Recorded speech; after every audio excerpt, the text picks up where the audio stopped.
Mabigat na daloy ng trapiko naranasan sa ilang kalsada malapit sa mga pwesto ng mga nagbebenta ng bulaklak sa Dagupan City.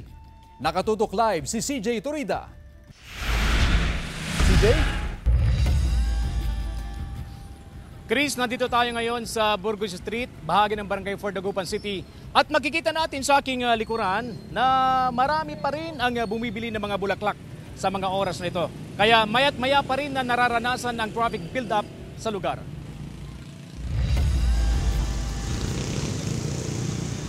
Maaga pa lang, ramdam na ang mabigat na daloy ng trapiko sa bahagi ng Burgos Street kung saan nakapwesto ang mga bentahan ng bulaklak sa Dagupan City. Dagsa kasi ang mga bumibili ng bulaklak. Inasahan na raw ito ng Public Order and Safety Office, kaya 12 traffic enforcers ang itinalaga nila sa lugar para magmando ng trapiko. Yes po, yearly po. Ito po yung madalas po naming napapansin na binabantay na problema at nagdagdag na po tayo ng enforcer dito para mabantayan yung mga magpapark na magsasabing sandali lang para hindi po masyadong sobrang ipon yung sasakyan natin. Kasabay ng dagsa ng mga bumibili ngayong araw ng mga puso, wala naman ng pagtaas sa presyo ng mga bulaklak. Bukod sa fresh flowers, patok din ang mga bouquet na may balloon, stuffed toys at tsokolate. Kasi at least may choices sila magmula sa balloons na foil hanggang sa flower natin hanggang sa mga stuffed toys. Samantala, alas 6 mamayang gabi ay isasara sa mga motorista ang Quintos Bridge sa Dagupan City para bigyang daan ang mass wedding.